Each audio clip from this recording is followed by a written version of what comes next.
The night is late. Yes, I am growing weary. Over the past few weeks, I've heard howling in the late-night hours. I've watched as livestock goes missing or is found torn completely open. There are rumors spreading and a heavy fear growing among the townsfolk, and so I walk now, hunting and searching for whatever is doing the killing. Now, however, the matter has become of a much more critical nature. You see, last night we found little Beth Sanders with her face eaten off, her body torn open, lying right in the middle of the street. The poor girl was just taking out the trash when she was attacked. Her parents came running naturally, but they said in the few seconds it took to hear her screams over the howling, they only opened the front door in time to see their little girl screaming as she was dragged into the pitch darkness. She was only 11 years old, and the raw fear in the single eye she had left said it all. My name is John Anderson. I'm a local hunter here in Michigan. I volunteered to hunt this monster that killed Beth and so many of the livestock around these parts.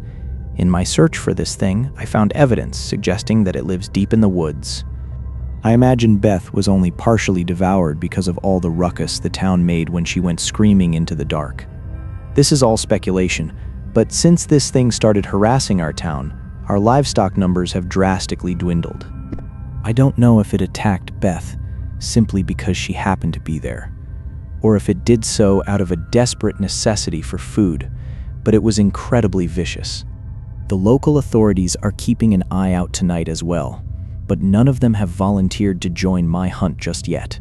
Walking the path where Beth was dragged and ultimately found, I can still see faint drops of blood in the street that eventually lead off towards the woods. The further I head in, however, the less evidence I find of any sort of animal at all.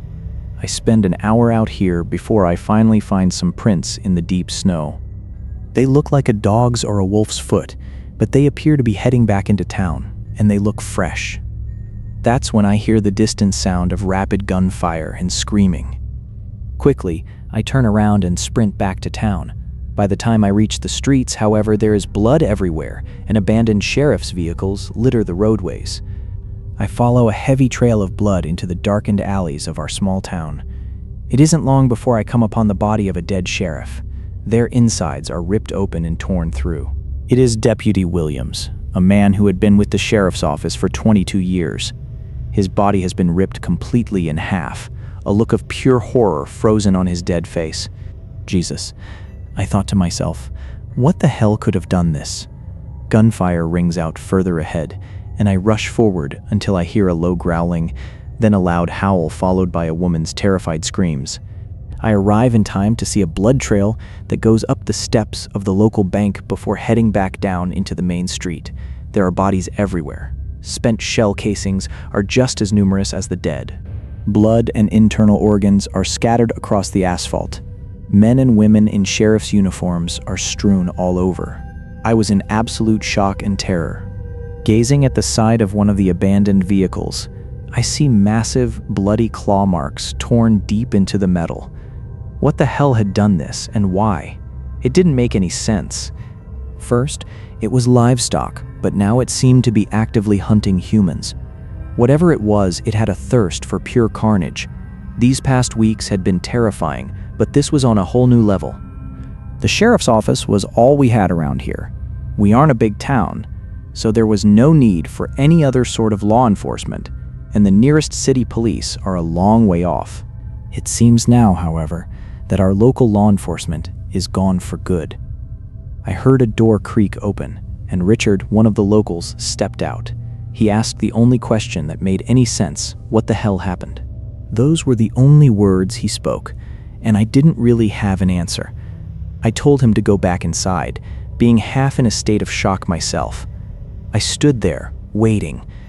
It was quiet for the next few hours, and I imagine most of the folks were too afraid to leave their homes. I couldn't blame them.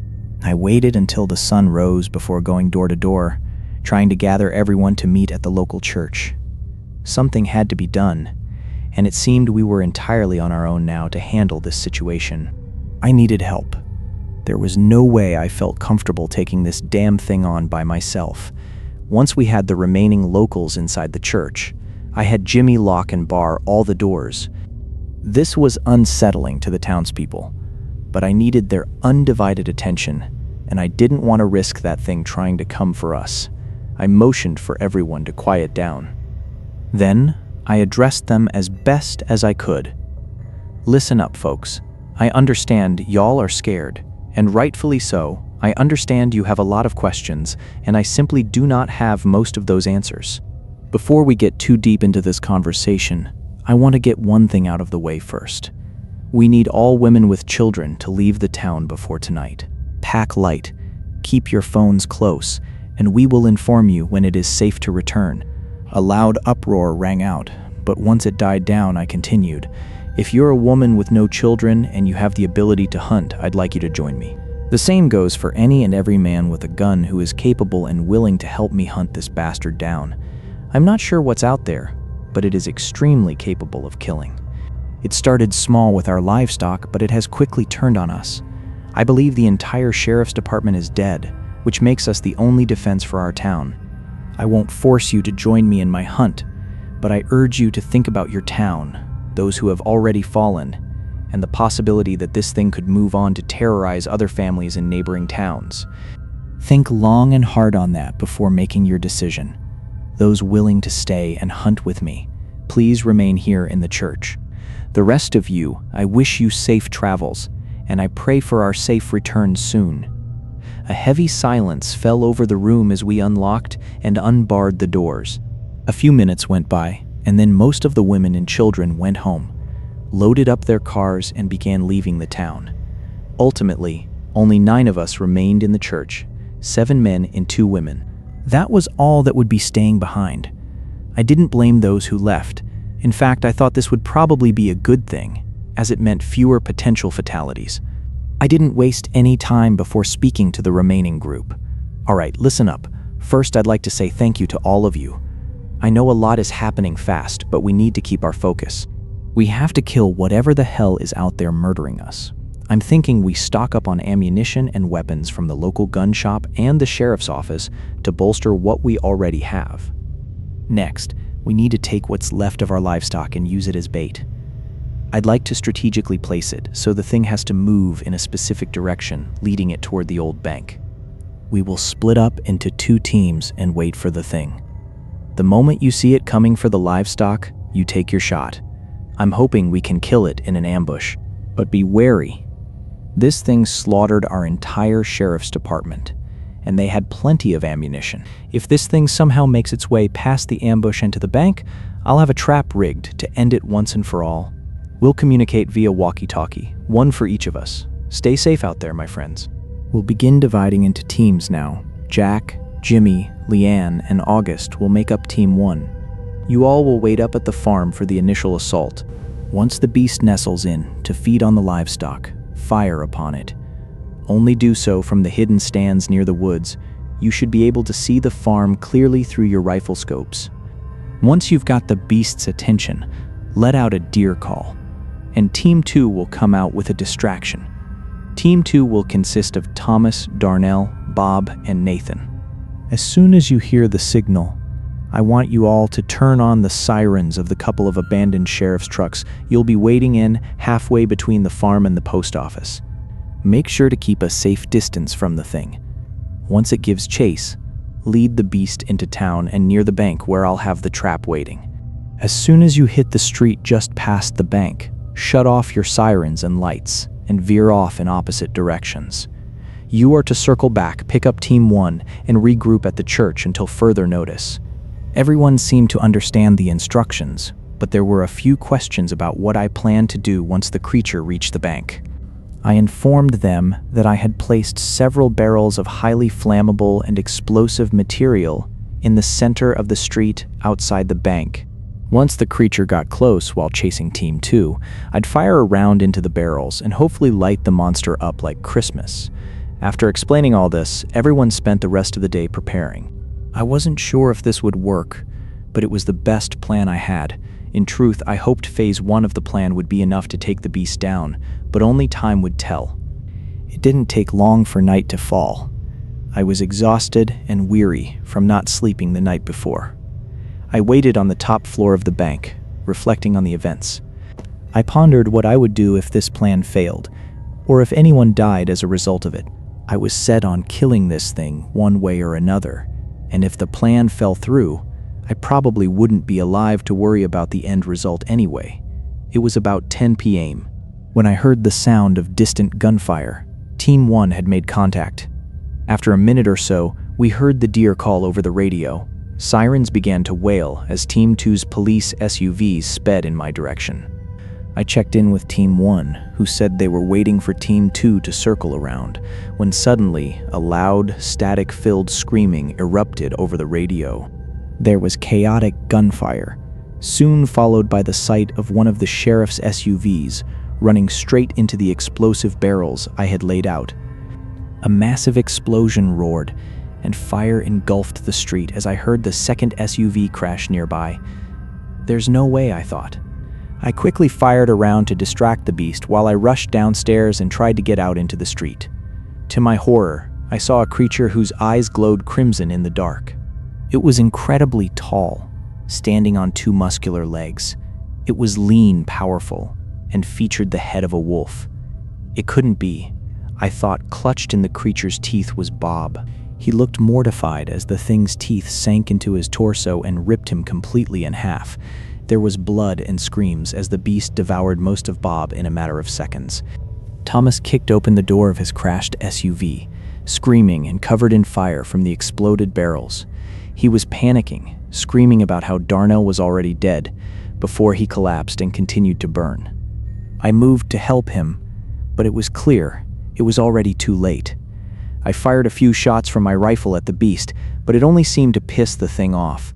I quickly ran back inside and locked the bank down, barricading myself as I heard a loud growl and felt the beast throwing its weight against the doors, trying to break inside. Then, I heard the sound of more gunfire outside. That has to be Nathan, I thought. I quickly jumped on the radio. "Nathan, get the hell out of there. Get back to the church." "I'll handle this thing on my own or die trying," I screamed. I didn't want any more blood on my hands. I'm not sure what went wrong, but I'm guessing the thing caught up to him. I quickly ran back upstairs and looked out the window. I heard a loud howl, followed by a scream. Looking down at the street, I saw Nathan crawling across the road, missing a leg. The beast quickly caught up, burying its teeth into his spine and ripping it from his body with one quick, brutal bite. I was in absolute shock and horror at how quickly everything had failed. I fired a few more desperate shots at the beast from the window. It let out a loud growl and a howl before running off into the dark. Silence fell over the town. A moment later, my walkie-talkie crackled to life. Jack was on the other end. "This is on you," was all he said before going completely silent. I didn't argue, I couldn't. He was right, it was completely on me. An hour went by in silence before I decided it was safe to head back to the church. Once I arrived with the remaining guns and ammo, I locked the place down and barricaded the entrance. Sullenly, I walked toward Jack, Jimmy, Leanne, and August. I apologized to them before heading into the pastor's office to get some sleep. No one confronted me about it. I woke up the next morning to find Jack gone. Jimmy informed me that Jack had decided to leave town. I couldn't blame him. But after what I had seen, there was no way I could let that thing live. I looked around at Jimmy, Leanne, and August. The mood in the room was incredibly heavy, but I informed them that if they wanted to leave too, they were free to go. Jimmy put a hand on my shoulder and laughed. He spoke about how he had lived here his whole life, was raised here, and wasn't going to give up his home so easily. Leanne and August seemed just as set on sticking around. It was nice to have the support, but after last night, I had no plan. I wasn't sure how we were going to kill this thing, or if we even stood a chance against a predator like that. I had never seen anything so vicious or terrifying in my entire life. Leanne could see I was in a complete haze. She suggested something that sounded like complete suicide. She said we should hunt the thing down in the woods, taking the fight directly to its home. I laughed at this. I was probably losing my mind to some degree, but I wasn't that crazy just yet. "You got a plan to go with that suggestion?" I asked. Leanne shot me a look that said I was being an asshole. She wasn't wrong, either. I just didn't want any more blood on my hands. I tried a plan, Leanne. I thought it was a good plan, and it was well executed, except it failed. We lost 4 people because I completely underestimated this creature. I'm sorry for being a dick, but you didn't watch Bob's horrified expression as he was ripped in two and devoured in seconds. Jack was right. That's on me. You didn't see Nathan crawling for his life across the street before having his spine ripped out of his body. It's all on me. I failed us. I felt Jimmy's hand on my shoulder again. He told me it was okay. He said at least I had a plan at the time, and reminded me that everyone who stayed behind had volunteered of their own free will because of the love they had for their hometown. I couldn't believe it. In some ways, I thought Jimmy was incredibly naive or insane to want to stay and fight. Then again, his faith and confidence helped me collect myself. I let out a huge sigh. Well, if we're going to do this, we'll need all the guns we can carry. I shot that thing, and I'm sure I hit it more than once, but it only seemed to make it angry. We also need food and supplies in case we're out there for a while. Let's eat, load up, and head out as soon as possible. I don't know if this thing comes out during the day, but I'd like to get a head start before it gets dark. With that, we ate, packed all the guns and ammo we could stand to carry, and headed straight into the woods. I was pretty sure this was suicide. I thought it was highly likely that we'd never be heard from again, and whatever happened to our town would remain an unsolved mystery to the world. But regardless, I felt we had no choice but to push forward. Even if we died, hopefully, we'd kill this hellish beast in the process. We set off, and much of the day was spent searching for any sign of the beast. It was freezing cold, and the woods were dead silent. A part of me wished we would never find it, and that it had simply left our town for good. Maybe it would have been wiser to just abandon the town entirely. But then the sensible half of me said this thing needed to die. It would only come back to torment anyone who tried to live here or move on to neighboring towns. It wasn't long before I heard Leanne call out from up ahead. The group hurried to rejoin her. Upon our arrival, we found a deer lying on the forest floor in pieces. It was mostly just the head and a leg or two that remained, along with some torn organs and a massive pool of blood. Looking further, we found deep, dried claw marks on the surrounding trees. The beast had definitely been here. How long ago was hard to tell, but it wasn't immediate. There were some tracks and a trail of blood, but they faded over time. It wasn't long before night fell, and we decided to camp out but keep a strict watch. The first watch consisted of August and Jimmy, while the second watch would be handled by myself and Leanne. Exhausted from the stress and the trek, I passed out quickly. I woke up to the sound of gunshots and screaming. Upon leaving my tent, I saw Leanne with her gun raised in the air, shaking violently. She told me she had fired upon the monstrosity. She said the thing had emerged from the darkness and grabbed Jimmy before he could even react. Even now, we could still hear his agonizing screams echoing through the trees. Leanne started to run forward, but I grabbed her arm and told her to wait. We needed to travel together. It wasn't much safer, but it was the only way we stood a chance. August and Leanne nodded in agreement, and we grabbed our gear, rushing in the direction of Jimmy's screams. As we got closer, his screams grew more agonizing. I began to wonder if the thing was intentionally using him as bait to lead us deeper into the woods. Its methods felt incredibly sadistic. I pushed the thought out of my mind as we picked up speed, breaking through the branches and brush. The minutes grew longer, and the night grew colder. The further we pursued it, the more I felt we were already too late. I tried not to succumb to those thoughts, but it was becoming harder. Everyone was dying. Suddenly, we came upon a clearing. Jimmy was there, coughing up blood. He had been torn completely open and was trying to say something through gurgled, wet breaths. I leaned in closer, and as I did, I heard him whisper, "It's a trap." I looked up and screamed for the others to be ready. But as I did, I heard a sickening crunch from right behind us. I spun around. There was nothing but a bloody stump where August's head used to be, a geyser of blood spouting from his neck. Standing before us was the monstrosity. Seeing it in full view under the moonlight, I realized what it was. I couldn't be 100% sure in the shadows before, but now I was positive. This was the legendary Dogman of Michigan. Part of me didn't want to believe it, but it matched the descriptions of the legends and sightings down to the absolute smallest detail. Paralyzed in shock and dismay, I quickly collected myself and fired at the beast. It howled in rage, completely crushing August's head between its teeth before darting directly in my direction. I fired off another round, seeing the bullets enter its chest, but the force of its charge knocked me off my feet and slammed me hard into a tree. The beast was on top of me before I even hit the ground, but it suddenly let out an angry howl as a blast of buckshot hit its head.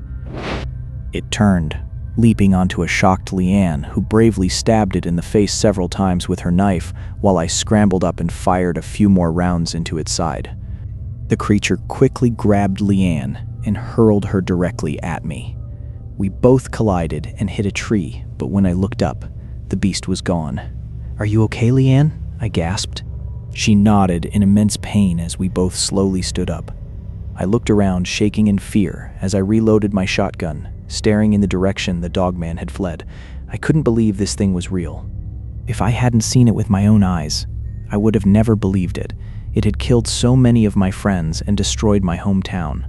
This thing needed to die. We spent the rest of the night trying to pursue our prey, but we never found it again.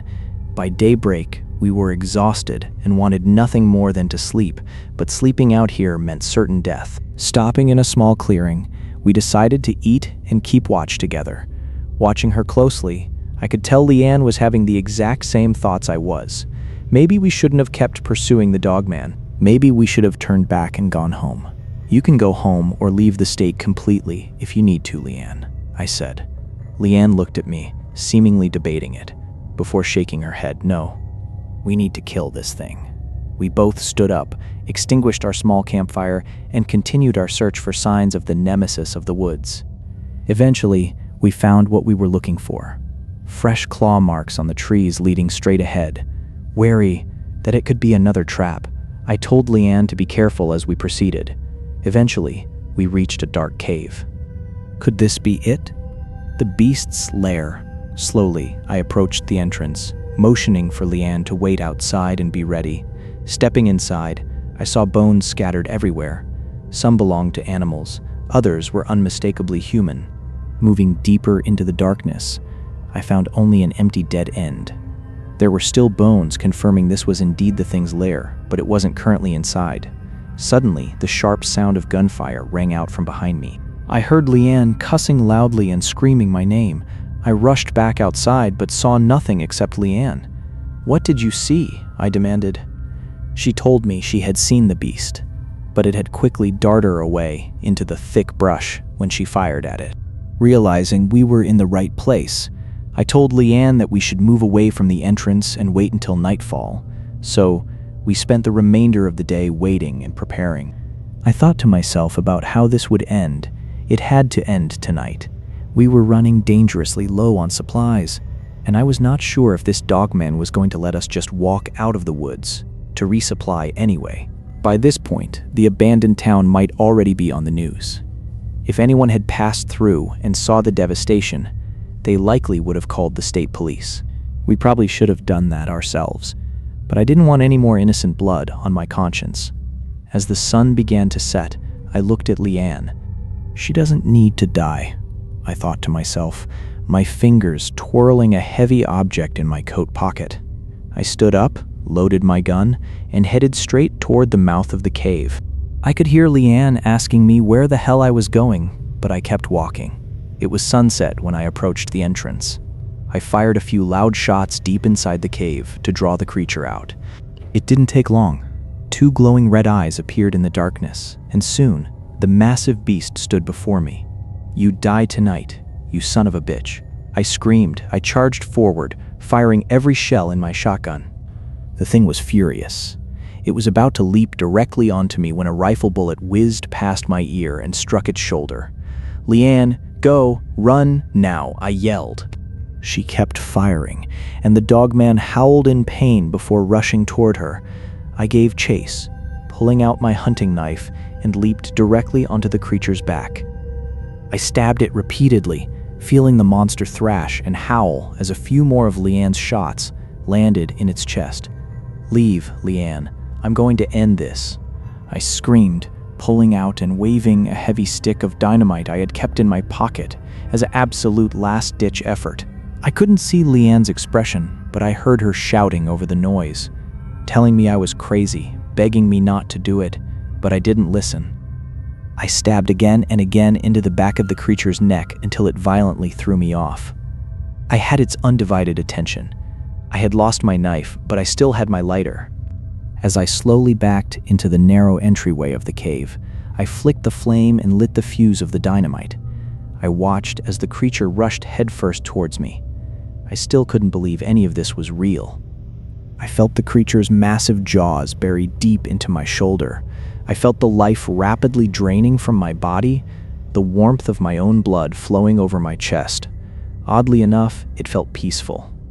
And then, everything disappeared in a deafening bang and a blinding flash of white light. The cave collapsed. I survived the blast and the collapse, though I'm still not entirely sure how. I wasn't sure if the monster we fought was truly dead under the rubble, but by the time I managed to drag myself back to the edge of the town, the news crews and search parties were already there. They had been sent out to find us. There were many questions from the authorities, none of which I knew how to answer. Eventually, our town went back to normal. Most of the townsfolk moved back in. "We haven't seen anything strange since that horrific week. I'm not sure if that thing is truly dead or if there are more of them out there. But some nights, on nights like that, I can still hear a low, haunting howling in the far distance. And on nights like those, I don't sleep." Part 1. The stalker in the snow. I am awoken in the middle of the night to the sound of heavy thumping and my dog, Benjamin, barking up a storm. Slowly getting up, I can hear my bones creaking. Age does that to anyone. Walking past a mirror, I stop to look at myself for a second and realize the years haven't been kind to me. "Come on, Sawyer," I tell myself. Keep it moving. As I walk out into the living room of my cabin, I listen closely. Benjamin is tailing close behind me. It's quiet now, save for the sound of the cold, howling winter winds outside. I take a peek through the window and see nothing. Then again, it's hard to see much of anything out in this storm, especially at this time of night.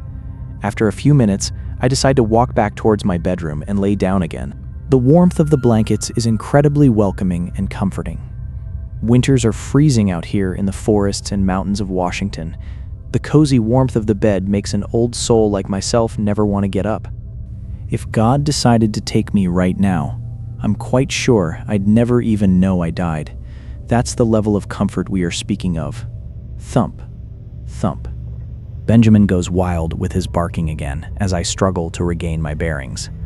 Looking around, I debate if I even want to get up this time. "Quiet, boy," I tell Benjamin. "It's probably just the storm, buddy. Let's get some rest. We've got a long winter ahead and not many places to be, my friend." With that, Benjamin and I drift back to sleep. Morning arises, and after much struggle due to the aforementioned warmth of the blankets, I finally get up, get dressed, and decide to make some breakfast. There is nothing quite like bacon, eggs, and hash browns to start the morning, right? I'm pretty far out in the woods, but we do live close enough to a town that is only about an hour to an hour and a half away. During the fall, I always stock up on plenty of food to go along with the wild game I hunt myself. If there's one way I swear I will never leave this earth, it's through starvation. My heavy gut is living proof of that. I tell you what, I start up some coffee and decide to go outside to survey how much snow has fallen since last night. According to the weather forecast, we were supposed to have a slight lull during the day before the snow starts pounding us hard again tonight. Looking around, I see I'll have to do some heavy shoveling and clearing around the cabin, but I figure I can do that after I get some hot food in me. I turn around and see Benjamin, who just finished his business, run up to me excitedly, his tail wagging, just like the first day I pulled him from his mother when he was just a wee little pup. Now, he's a huge Saint Bernard, and my most loyal and devoted friend. Sadly, his mother passed away a few years back, and the stray dog that impregnated her never stuck around anyway. I pet Benjamin, and as I do, I look over at the cabin. That's when I notice something odd. There appears to be some damage to my heavy front door. Walking over to examine it more closely, it seems there are several broken and chipped pieces of wood and a distinct deep indentation. That's strange. Could the storm have thrown something to cause this? I think on it for a moment, but ultimately decide to add reinforcing and repairing the front door to my to-do list for the day. I move back inside with Benjamin to check on my breakfast and the coffee. Shutting the door behind us, I let my coffee brew a bit longer. There's nothing quite like hot black coffee on a cold winter morning. I drink it straight. It reminds me of the wilderness. It can be bitter, but it's beautiful, ultimately. Once I finish my coffee, I take the time to clean everything up, do my dishes, and then spend much of the rest of my day shoveling snow and then repairing and reinforcing my door. I take quick breaks to use the bathroom and to make lunch, but by the time I'm through with it all, the sun is already beginning to set. I move inside, locking and barring the heavy door behind me. I start up dinner. I'm cooking up some deer sausage from a buck I killed a bit back. Deer sausage with some rice and beans isn't a bad meal at all. By the time I'm through eating, I can barely move. Looking over at Benjamin, I see he looks quite content as well. I take him outside to use the bathroom one last time before locking up for the night, turning off all the lights and heading back to bed. It takes no time at all for the world to disappear around me. Thump, thump, thump, thump, thump. What the hell is that? Slowly, I force myself out of bed, turning on a few lights as I head toward the noise. To my absolute shock, the wooden barricade on the front door is severely cracked. The barricade is made of a large, heavy piece of lumber, and yet it was nearly split in two. I make a mental note to get a steel bar for the barricade on my next trip to town. The thumping has stopped for now, but it's clear that someone or something is desperately trying to get inside my home. I grab my hunting rifle just in case and peek through the small windows. There doesn't appear to be anything out there. Granted, my windows aren't large enough for anyone or anything to fit through. They're so small, I'm not worried about an intruder getting in that way. The only real entry point is the front door, and whatever is out there wants in. For the rest of the night, I sit in my armchair wrapped in a blanket, my rifle resting across my lap, passing out as best as I can. When I awake, it's morning. I guess there was no more thumping, or maybe I was just too exhausted to notice. I prep breakfast before sliding the cracked wooden barricade out of its slot and opening the door. I can't even explain what I saw. The heavy wooden door frame is completely splintered. I decide right then and there that I'm heading to town today to get a proper barricade and a solid steel security door. Since it isn't supposed to snow again until tomorrow, I do just that. Most of my day is spent driving to town, buying a heavy-duty steel door, and replacing the ruined wooden framing. The new door is solid steel, but painted in such a way that it matches the rustic look of the log cabin. It isn't perfect, but it'll do. It is far more secure. By the time I get home, I have just enough time to hang the door, replace the frame, and set up the new heavy steel bar barricade.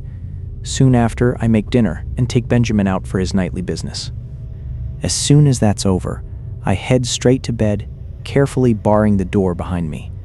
"We'll get some sleep tonight, Benjamin," I mutter.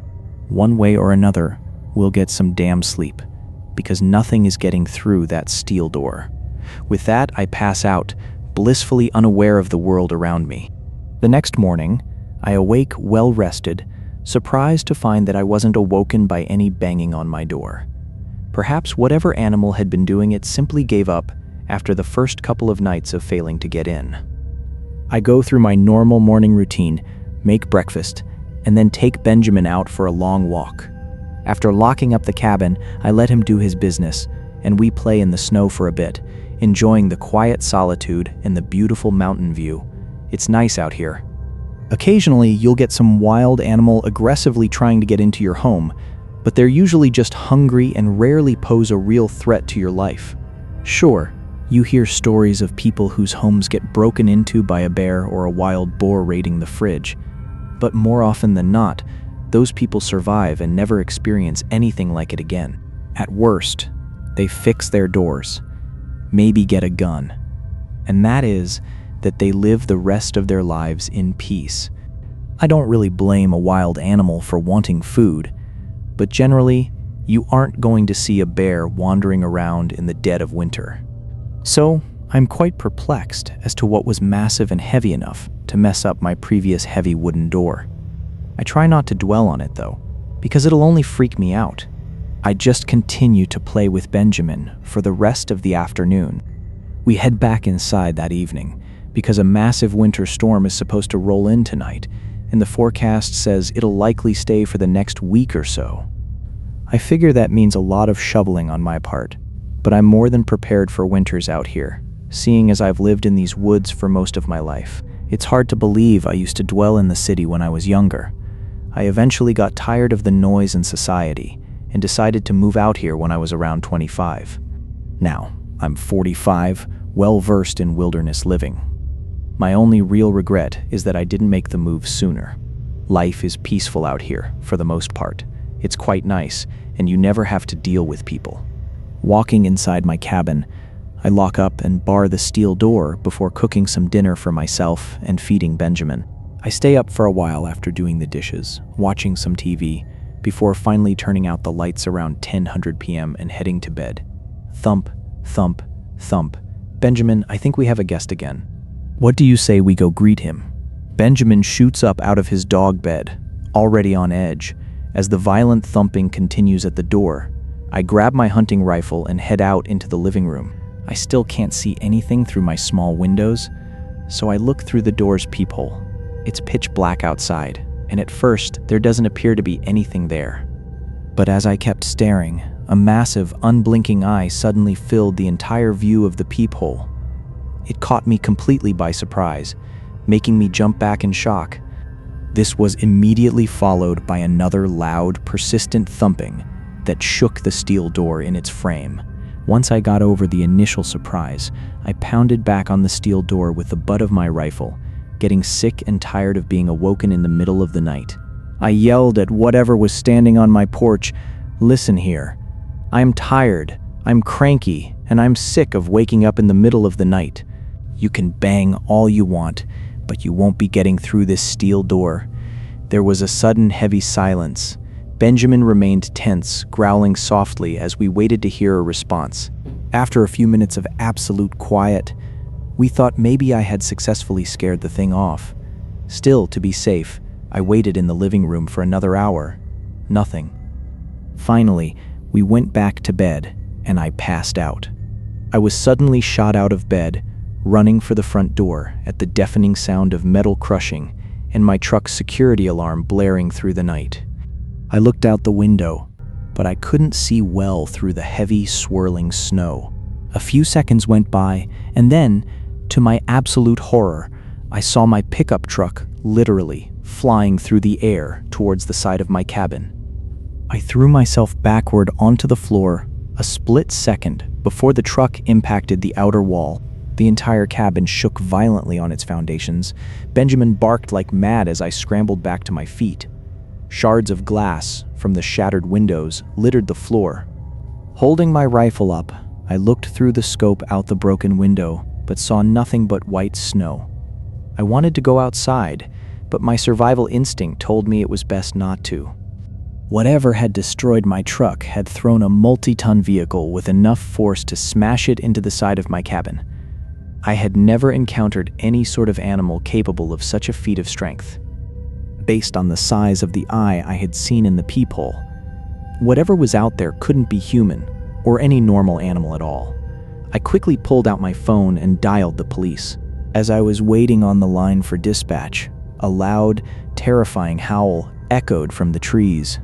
The dispatcher asked for my address and what was happening, but all I could muster the courage to say was, "Get help over here right now." I blurted out my address and hung up. It took a few agonizing hours, but soon the sheriff arrived, his headlights cutting through the snow, and knocked on my door. He asked what had happened, and I explained everything, from the thumping on the first few nights to the eye in the peephole and the flying truck. Perplexed, he looked around the property and told me to stay put inside. I waited, rifle in hand, for his return. After a half hour or so, the sheriff came back inside. He informed me that he wasn't sure what the hell was going on, but he would take a report and return in the morning when the sun was up so he could see the area better. He told me to lock and barricade my door and to call him immediately if I heard anything else out of the ordinary. He handed me a business card with his direct number on it and drove away. I didn't sleep for the remainder of the night, but thankfully, I didn't hear anything else outside either. Morning finally came, and true to his word, the sheriff returned. We both looked around the property more thoroughly. It was snowing like crazy, and we couldn't find much of anything. The sheriff reassured me, saying the heavy snow had likely covered up any tracks that were made, and suggested I think about installing some sort of security system or some motion-activated trail cameras. I agreed, and soon after, he departed. I spent the rest of the day making frantic calls to my insurance company, arguing with them about how I had no clue what had thrown my truck into my house.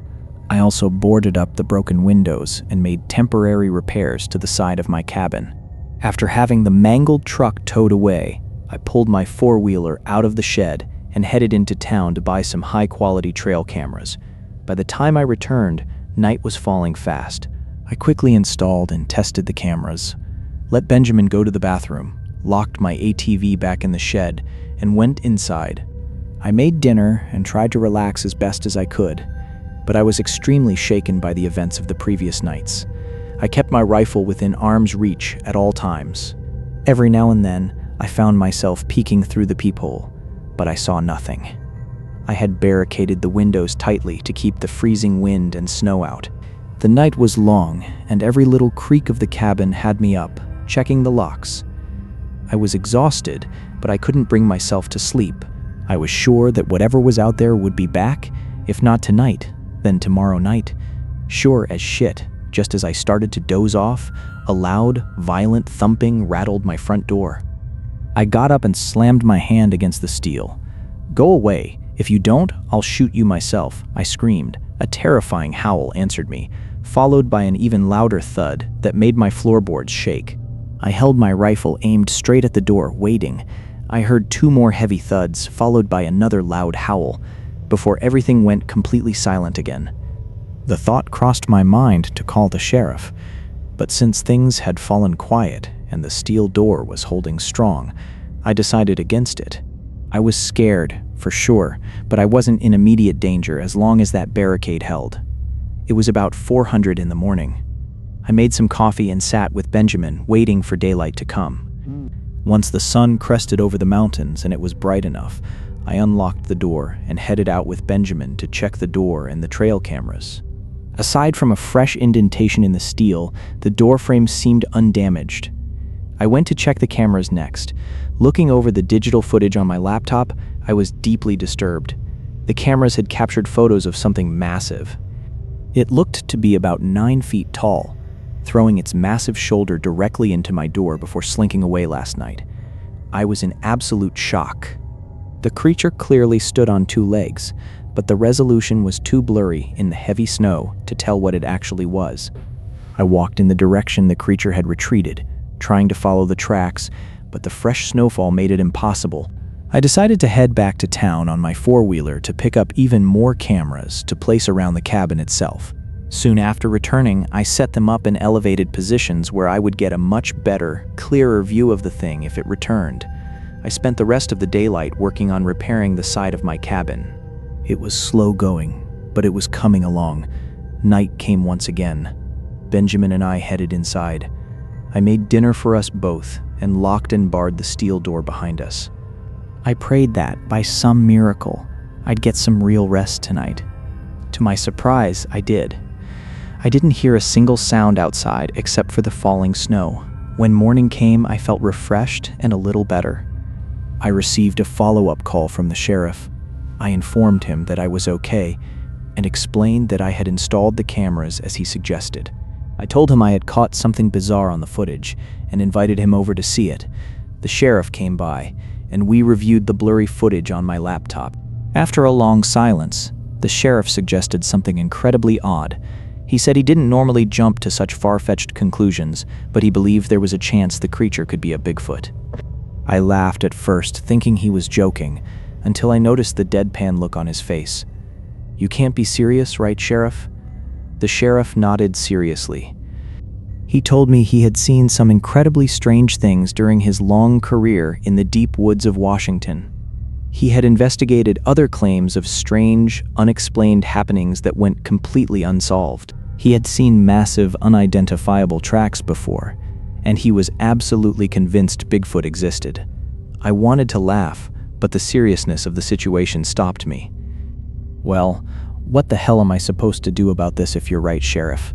He shook his head, unsure of what to say, before putting a hand on my shoulder.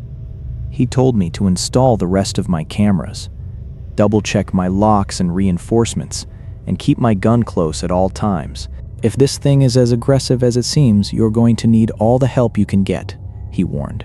He then offered to stick around and spend the night at my cabin. I almost declined, not wanting to be a burden, but thinking better of it, I agreed. Better safe than sorry. The next couple of nights went by quickly. I slept peacefully, and not a single thing happened. The creature didn't return. By the end of the week, the snow was finally beginning to let up. I shook the sheriff's hand and thanked him before he went on his way. He told me that if anything else happened, to call his cell directly, and he'd head straight over. We had worked on the cabin over the past couple of days. The side was fully repaired, and we had almost finished replacing the shattered windows. I was feeling much more relaxed since the creature hadn't shown up in 3 nights. That relaxation lasted only as long as it took me to pull the memory cards and check the security cameras. As I scrolled through the photos, my blood ran cold. The sheriff and I had not been alone. The cameras had captured the creature several times over the last few nights. In some photos, it was simply sitting in the tree line, watching the cabin. In others, it was lurking right next to the sheriff's patrol vehicle, peering inside the windows before slinking back into the shadows. At one point, during a time when I knew the sheriff and I were awake and talking inside, the camera caught a clear shot of the creature standing right on the porch, its massive ear pressed against the steel door, listening to us. I never got a completely clear shot of its face, so I still didn't have definitive proof of what it looked like, but one thing was clear. This thing was highly intelligent. It knew I wasn't alone, which is why it hadn't attacked. It was waiting for the sheriff to leave. My first instinct was to call the sheriff back, but upon further reflection, I decided against it. If I was ever going to rid myself of this stalker and get a clear shot of it, I had to stay alone. I had to let it think I was vulnerable. So that's what I did. I made a real meal, fed Benjamin, and went to bed early. I waited quietly in the dark, hoping to hear the creature. I made sure all the cameras were running. I was prepared to find proof of the thing that stalked me. At some point in the night, though, I must have drifted off, because before I knew it, morning had arrived. I went to the kitchen to make breakfast, noticing that it had started snowing heavily again. I checked the weather on my phone. A new system had developed overnight, bringing heavy snowfall. It looked like I was going to be snowed in for a while. Thinking nothing of it, I ate breakfast and headed outside with Benjamin to check the trail cameras. But when I reached the first tree, my heart sank. The cameras were gone. I searched the snowy yard and found them completely destroyed, their plastic casings shattered and scattered across the snow. The memory cards were snapped in half. The only photos I managed to salvage from the wreckage showed nothing but solid black or white snow. It was as if the creature knew exactly where the cameras were, avoided their line of sight, and then systematically ripped them down one by one, leaving the broken husks behind as a warning. There's no way a wild animal, even a Bigfoot, could be that intelligent, right? I tried to shake off the terrifying thought, went inside and called the sheriff. It didn't take long for him to arrive, and we discussed the situation. "I'm at a loss, Sheriff," I admitted. "I don't know what to do now. If I buy more cameras, this thing will just destroy them. I don't know what it's capable of. And if I have you or anyone else stay here, it won't show its face. You can't stay here forever." The sheriff seemed just as perplexed as I was. He agreed that buying more cameras would just be a waste of money. Confused by the creature's apparent intellect, He told me to keep my gun close and call him if it attacked again. Soon after, he drove away, looking every bit as worried as I felt. What was I going to do? There was no way I could ignore this thing, and no way to catch it in the act. I had never felt so utterly hopeless. Deciding that panicking wouldn't help my situation, I went about my day shoveling snow, chopping firewood, and playing with Benjamin, trying to stay as relaxed as possible. That night, I ate dinner, watched some movies, and tried to sleep. To my surprise, I awoke at 900 the next morning. I had slept in. Benjamin was licking my face, whining to go outside to use the bathroom. I let him out, looking around the property. Everything seemed completely normal until I went to check my storage shed. The heavy padlock had been snapped off. My four-wheeler was missing. Shit, this thing wanted me completely stranded. I wasn't too worried about food. I had plenty of supplies to last the winter. But the realization that my only remaining mode of transportation was gone left me with a deep sense of unease. I searched the surrounding area for my vehicle for over an hour, finally finding it at the bottom of a steep ravine. It had been pushed off the drop-off and was wrapped violently around a tree, completely totaled. Heading back home, I called the sheriff and explained what happened. I insisted that he shouldn't come stay with me, because the only way this thing would show itself was if I was alone with nothing but my dog. He agreed not to stay, but asked me to show him where the four-wheeler was found. I met him there, and we spent the remainder of the day examining the wreckage and filing a report before he left. This was absolute madness. When I finally settled in for the night, I had an incredibly uneasy feeling. Something felt horribly wrong about tonight. It wasn't just that this thing was systematically isolating me, it was that it seemed to know I had nowhere else to go. It was as if it had chosen me specifically because it knew I lived completely alone with no family nearby. How long had this thing been watching me? Days, weeks, months, or had it been years? Whatever the case, it knew exactly when to strike, so it wouldn't get caught. It was highly intelligent, and I was officially out of options. All I could do was wait for it to try and break into my home, and deal with it accordingly. I lay in bed, clutching my rifle, pondering what I would do when the moment came, until I finally drifted off to sleep. Thump, thump, thump, thump. The banging was louder than it had ever been. I was shot out of bed, running for my phone. I immediately dialed the sheriff's number. As the phone began to ring, I ran to the living room and watched in absolute horror as the solid steel door began to buckle and bend under the force of the blows. "Hello? Sawyer? Are you there? Sawyer? Sawyer, is that your dog barking?" Part 2. The Sheriff's Report. This is the sheriff. It was about half an hour after the call cut out before I managed to arrive at Sawyer's cabin, my siren wailing through the blizzard. When I got out of my patrol car, my headlights illuminated a horrific scene. The side of the cabin was heavily damaged, and the new steel door was lying flat on the floor inside, mangled and twisted like a piece of tinfoil. There was blood splattered all over the entryway. Stepping inside, my flashlight beam cut through the darkness. The cabin's lights were completely dead. The interior was in absolute ruins. Furniture was smashed, and several inner doors were completely destroyed. I made my way to the back room, my gun drawn there. Huddled in the corner of a destroyed closet, I found Sawyer. He was shivering violently, his hunting rifle clutched tightly to his chest, his eyes wide with sheer terror. It took a lot of gentle persuasion, but I finally got Sawyer to hand me the gun. I called in the crime scene investigators to secure the cabin and brought Sawyer down to the station. After wrapping him in a blanket and giving him some hot cocoa, we let him calm down from the shock. Once he was able to speak, he explained to me what had happened. He said he awoke to the sound of violent banging on his door. He tried to call me, but as soon as the line connected, the steel door began to give way. He backed off into the living room, realizing the heavy door was about to collapse inward. As soon as the steel door crashed down, a massive creature entered his home. His Saint Bernard, Benjamin, immediately charged the beast, biting at it bravely before being violently thrown across the room. Benjamin got right back up, barking and snapping with defensive rage. Sawyer said he raised his rifle and emptied every single bullet he had into the creature's chest. The thing didn't even flinch. It simply reached up, ripped the phone line out of the wall, and crushed the phone to pieces. I stopped Sawyer there and asked him, "Did you kill it?" Sawyer shook his head, trembling. He said he grabbed his backup shotgun and emptied every shell of buckshot he had directly into its torso at point-blank range. Only then did the creature let out an angry, deafening howl, turn around, and run back out into the snowy night.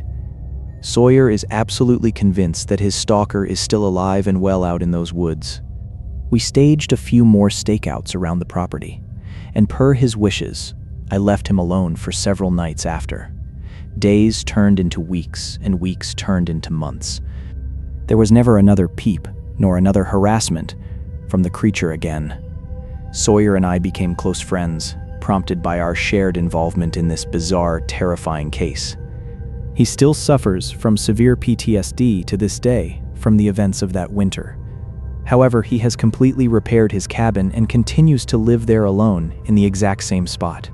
Although he fears his attacker might one day return, he stubbornly refuses to move. We remain friends to this day. To this day. The mountains were so beautiful. I made a stop at an overlook on the Blue Ridge Parkway. According to the old wooden sign, the elevation was 3,584 feet above sea level. The fall colors were so bright and overwhelming. This was the perfect weekend to be on the parkway. It was definitely the prime time for seeing the autumn foliage in its perfect beauty. In another couple of weeks, the leaves would start falling off. Lots of folks are terrible at timing their trips to be here during the peak season, but I am evidently pretty darn good at it. I just realized how wide I was smiling. I was so happy to be off for the weekend and by myself, getting a much-needed break from my mundane accounting job. That big smile, however, dissolved pretty quickly with the sudden remembrance of my dead-end, unfulfilled career.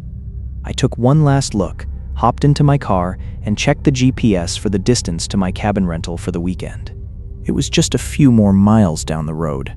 The road was almost pitch black, and it felt like I was driving through a tunnel that was on fire from the vibrant red leaves. I was happy that my rental would be at such a high elevation. The GPS showed 1 mile to go, and my car was still climbing upward. According to the directions I was given by the cabin owners, the Swansons, I would be looking for a narrow dirt road on my right. The name was simply Victoria Lane. It was a rather distinguished name for such a narrow, rocky dirt road at the top of the mountain. I turned in and made my way up the winding path. The tree branches hung down as if trying to grab the roof of my car and stop me from going any further. As I looked in the rearview mirror, I saw a massive dust cloud trailing behind me. One thing I did not see was other houses, just endless trees and rocks. Then, the road started to get steep. Very steep, to be quite honest. It started to freak me out. I was driving a Mini Cooper, and it took everything the poor little car had to keep going. How in the hell do people get up this road in the rain or snow? Thank God, the road started to level out a couple of minutes later, and it didn't sound like my engine was about to have a heart attack anymore. I drove for a couple of minutes more until I saw a 2-story log cabin on the left. This was the Swansons' home, where I would be picking up the keys to my rental. This house was gorgeous.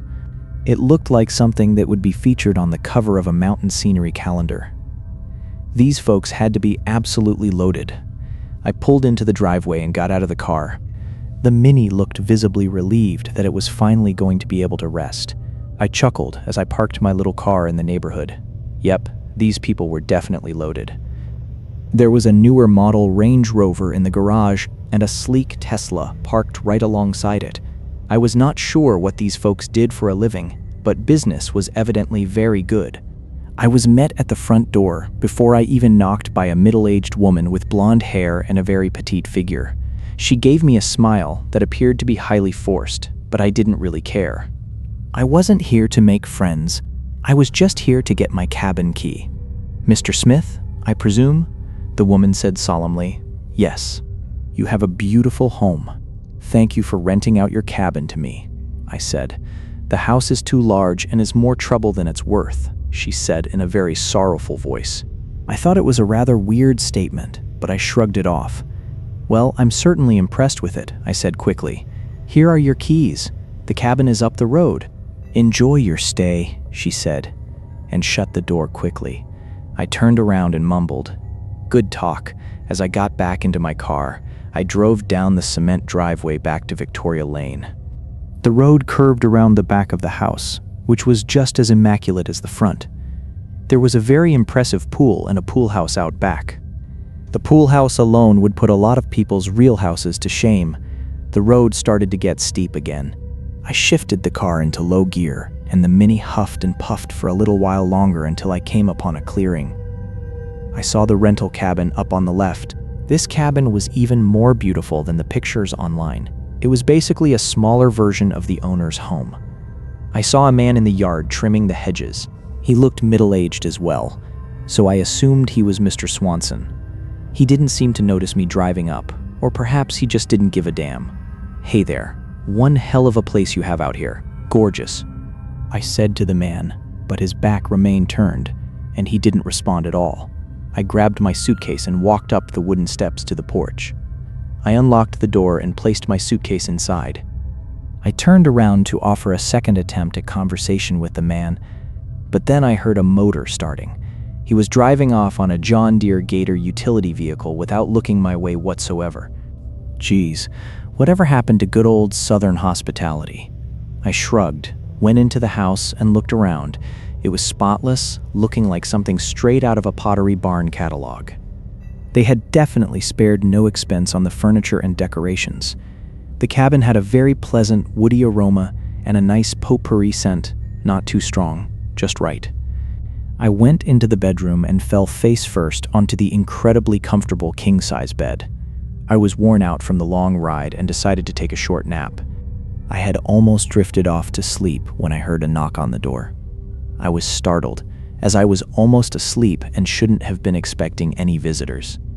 I didn't think the highly unsociable owners would have dropped by for tea. I got up and slowly went to the front door. There was no one there. Thinking I might have been in a half-dream state and imagined the knock, I turned to head back. But then I heard a squeaking sound to my left. I walked out the front door, onto the rustic, wraparound porch, and turned left. The wooden floorboards creaked softly under my weight. As I rounded the corner of the house, I saw a little girl on a tire swing, attached to an enormous oak tree that had to have been a couple of 100 years old. She had long brown hair and was wearing a bright yellow dress. She was staring at me, wearing a big smile, as if she knew me. Well, hello, I said in a perplexed tone. Hi there. My mommy and daddy own the cabin, and we live just down the way, she said. Okay, great. This cabin is terrific. What's your name? I asked. Victoria, she replied. Oh, cool. So your parents named the road after you? Can't say I have my own road, I said with a grin. Yeah, it's pretty great that way.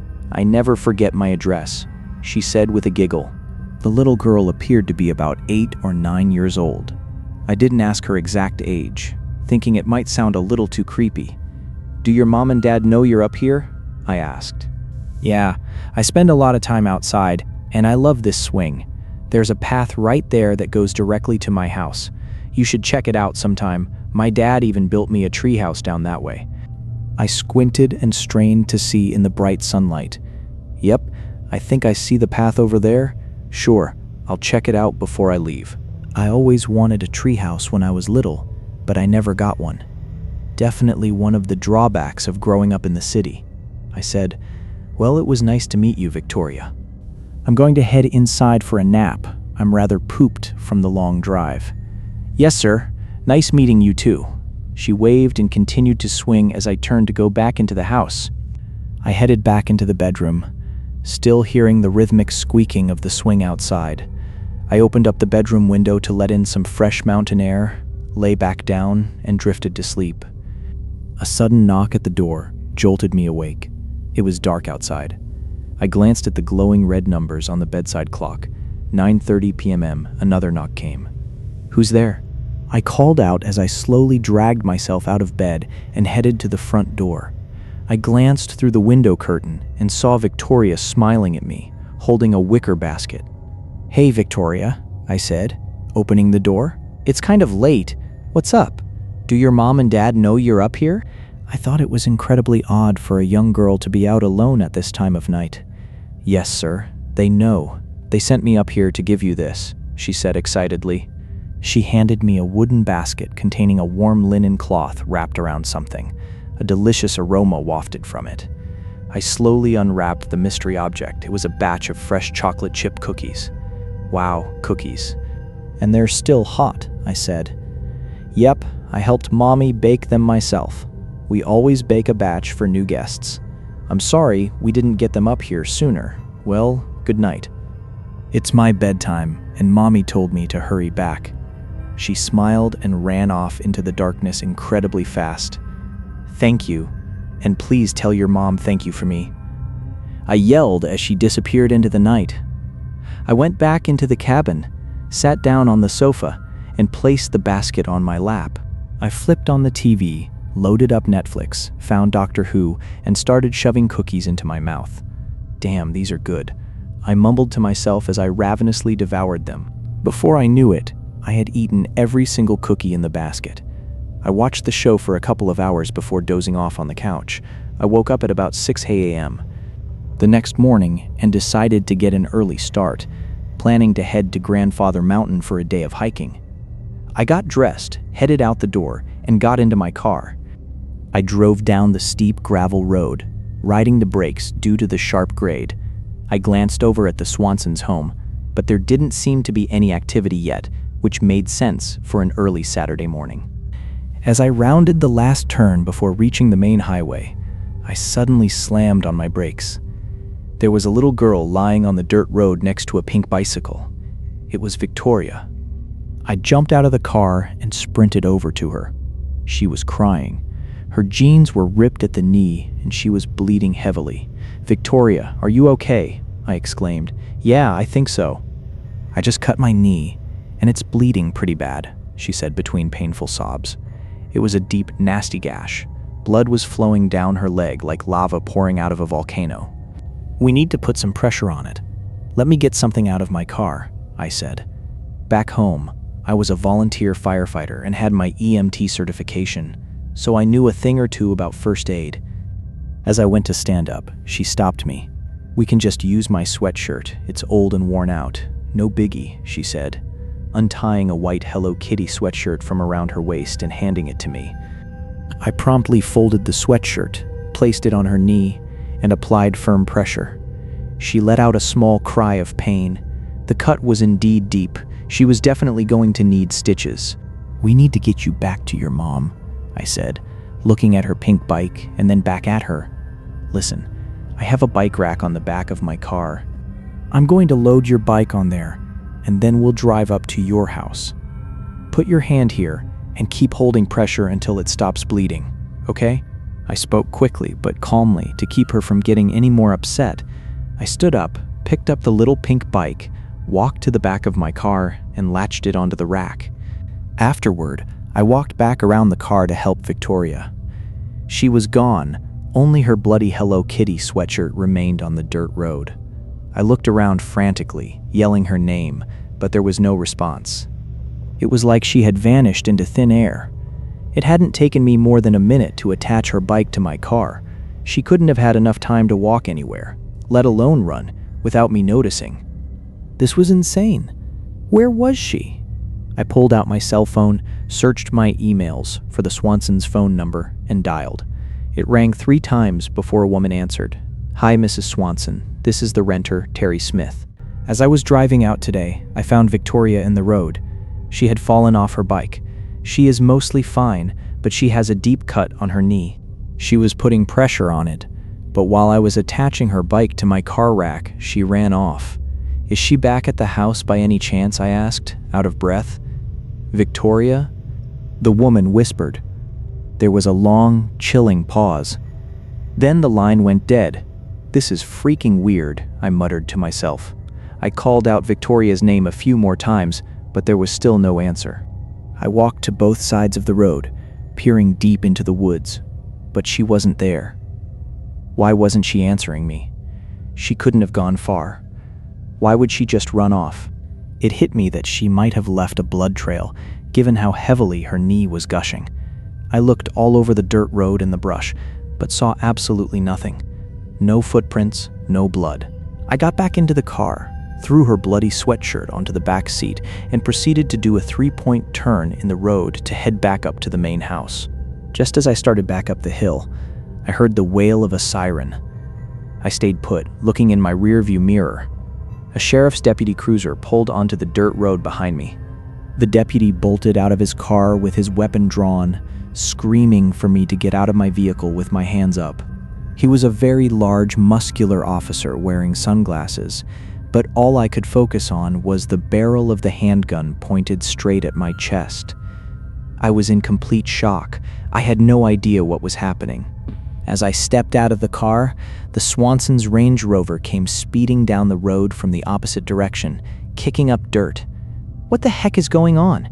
Why are you pointing a gun at me?" I yelled, "Shut the fuck up. Get on your knees and put your hands behind your head." The officer screamed. The Range Rover slammed on its brakes, sliding on the loose gravel, and both doors swung open. The Swansons jumped out of the car as if it were on fire. "Where's my daughter? Where is she?" The woman screamed hysterically. Her husband said nothing. He appeared to be too shocked to speak, simply running behind his wife. "Jesus, she was just here, and then she was gone." I said, "Where is the girl?" The deputy demanded. "I don't know. She fell off her bike and she was right here." I pointed at the bike on my car rack to show I wasn't crazy. "Oh my God, look." The mother screamed, sobbing uncontrollably when her eyes landed on the pink bicycle. "Is that Victoria's bike, ma'am?" the deputy asked. "Yes, that's hers.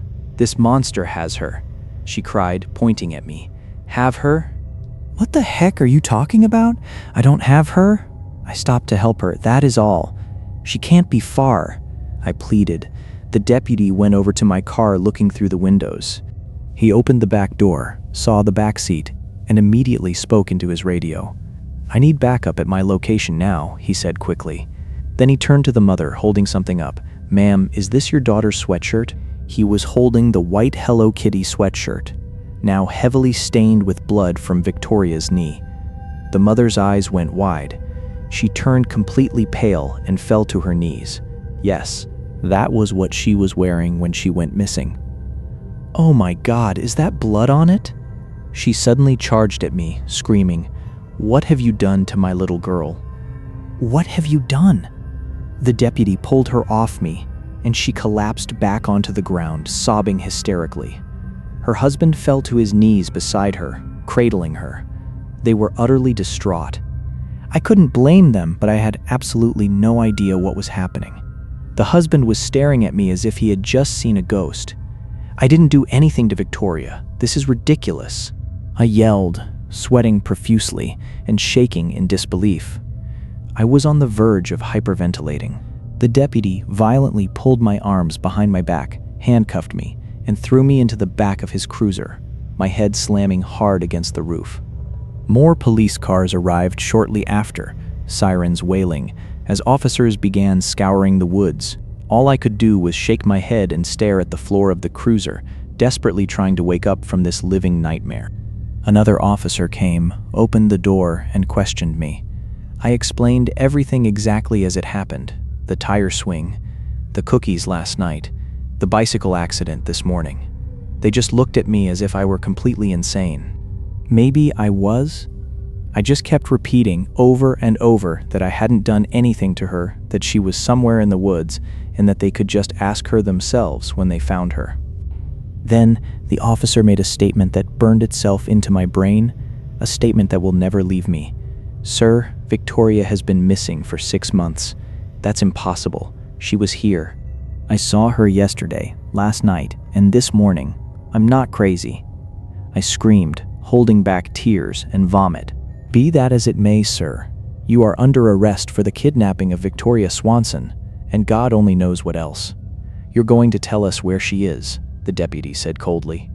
He slammed the door, got into the driver's seat, and pulled out onto the highway, heading toward the police station. I looked back out the window. The scene behind us was a frantic spectacle of police searching the woods. The parents were still on the ground, sobbing in each other's arms. We hadn't even driven 100 yards down the highway when my blood suddenly ran ice cold and my heart plummeted into my stomach. I saw a small figure standing in the woods, positioned perfectly between two tall pine trees, watching our car ride away. It was her. It was Victoria. Her face was like stone, showing absolutely no emotion. I began to scream. I began to scream.